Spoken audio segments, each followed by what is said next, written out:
हरियाणा में इस वक्त रक्षा मंत्री राजनाथ सिंह हैं, झज्जर पहुंचे। झज्जर के कुलाना गांव में राजनाथ सिंह ने सम्राट पृथ्वीराज चौहान की प्रतिमा का अनावरण किया है।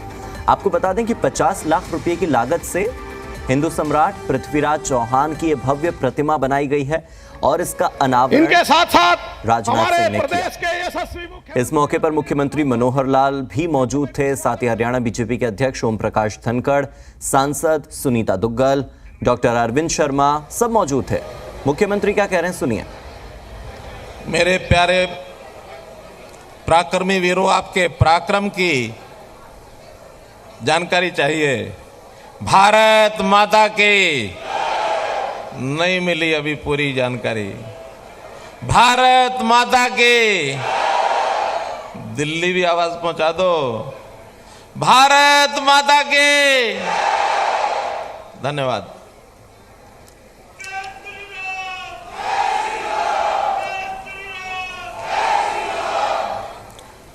मंच पर विराजमान हमारे नौजवानों की धड़कन, अपने कंधों पर देश की सुरक्षा का पूरा भार,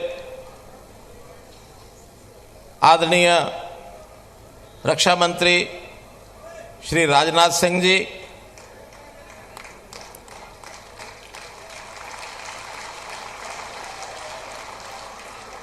हरियाणा के हमारे भारतीय जनता पार्टी के बहुत ही जोशीले जुझारू अध्यक्ष श्री ओम प्रकाश धनखड़ जी, बहुत ही हमारे ओजस्वी तेजस्वी नेता, लगातार वर्षों तक हम सबका मार्गदर्शन आप करते आ रहे हैं। प्रोफेसर रामविलास शर्मा जी, हमारे यहाँ के सांसद भाई श्री अरविंद शर्मा जी, सांसद सिरसा से हमारी बहन सुनीता दुग्गल जी, राज्यसभा में हमारा सांसद इस नाते से प्रतिनिधित्व हरियाणा का कर रहे जनरल डीपी वत्स जी, हमारे इस आसपास के इलाकों से पधारे हुए विधायकगण श्री मोहनलाल कौशिक जी, श्री संजय सिंह जी, श्री लक्ष्मण यादव जी, श्री नयनपाल रावत जी, श्री सत्यप्रकाश रावता जी, पार्टी के जिलाध्यक्ष श्री विक्रम काद्यान जी, राजपूत सभा के हमारे अध्यक्ष श्री सुरजीत सिंह चौहान जी, महिला मोर्चा प्रदेश अध्यक्षा बहन सुमित्रा चौहान जी, ठाकुर विक्रम सिंह जी, मंच संचालक श्री दिनेश शास्त्री जी, वीरेंद्र चौहान जी, उपस्थित अन्य सभी मंचासीन श्रेष्ठजन, दाएं बाएं मंचों पर विराजमान संत समाज, उपस्थित बुजुर्गों, माताओं, बहनों, नौजवान साथियों, पत्रकार छायाकार मित्रों, बहुत ही एक गौरव का यह दिन है आज, जिन्होंने देश के इतिहास में ऐसे नए नए कीर्तिमान स्थापित करके देश की सांस्कृतिक दिशा को, सामाजिक दिशा को मोड़ दिया है। ऐसे हमारे पराक्रमी सम्राट पृथ्वीराज जी चौहान, उनके आज प्रतिमा का अनावरण करने का यह सुनहरा दिन, इसका अनुभव किया और इस जोश में, पूरे इस उत्साह के साथ इस इलाके की जो सरदारी है इकट्ठी हुई है, मैं आप सबका अभिनंदन करता हूं, आपको नमन करता हूं, आपका स्वागत करता हूं। साथ ही आज मैं स्वागत करता हूं कि हरियाणा में अभी पंचायती राज चुनाव चल रहे हैं और उन चुनाव में 2 चरणों का चुनाव पूरा हो गया है, तीसरा चरण अभी आना शेष है। लेकिन 2 चरणों में भी झज्जर जिले के और आसपास के जिलों के चुनाव हो चुके हैं। परिणाम इस नाते से सरपंच और पंचों का परिणाम आ चुका है, तो जो भी इन जिलों में यहाँ उपस्थित अथवा नहीं भी उपस्थित हैं, तो ऐसे हरियाणा के जो जो पंच और सरपंच जीत चुके हैं उन सबको बहुत बहुत बधाई, बहुत बहुत शुभकामनाएं। भाई बहनों, आज का दिन ये इतिहास को जीवित करने का एक ये दिन है। इतिहास तो लगातार चलता है, लेकिन अगर उस इतिहास की घटनाओं को स्मरण न किया जाए तो इतिहास कहीं ना कहीं खो जाता है। और यदि लगातार स्मरण करते रहेंगे तो हमारे आने वाली पीढ़ी, वर्तमान पीढ़ी, इन सबको उनके जीवन से, जो इतिहास के अंदर जिन स्तंभ रूप में खड़े रहे हैं, उनके जीवन से प्रेरणा मिलती है। तो ऐसी शख्सियत सम्राट पृथ्वीराज जी चौहान की रही है, जिन्होंने कितनी ही लड़ाइयां लड़ी।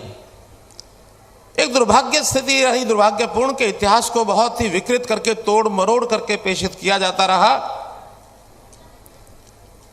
मोहम्मद गौरी की जीत का वर्णन तो कर दिया जाता है, लेकिन मोहम्मद गौरी को जिस प्रकार से हराया, परास्त किया, पृथ्वीराज जी ने जिस प्रकार से मुकाबला किया, पृथ्वीराज जी ने जो अपनी जीत हासिल की, उस समय उनके लोग जो जिन्होंने साथ उनको दिया, उनके इतिहास को बहुत सिंपल से, थोड़े से तरीके से और रखा जाता है। ये दुर्भाग्यपूर्ण बात है।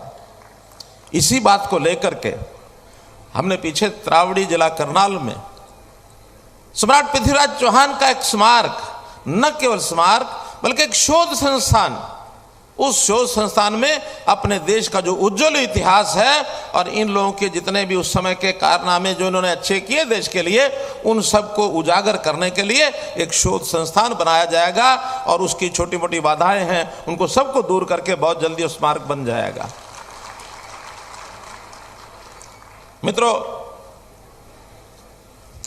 पृथ्वीराज जी चौहान का संबंध हरियाणा से बहुत गहरा रहा है।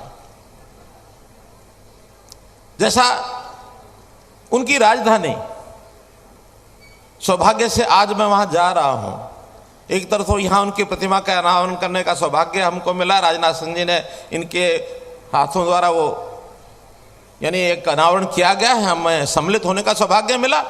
और जो सम्राट पृथ्वीराज जी चौहान की जो राजधानी हरियाणा में रही, वो हांसी में रही है। अभी 1 घंटे के बाद हमारा हांसी में कार्यक्रम है, वहां भी मैं जाकर आ रहा हूं। दोनों स्थानों का संबंध उनका, और त्रावड़ी तो मेरे अपने क्षेत्र में है ही है।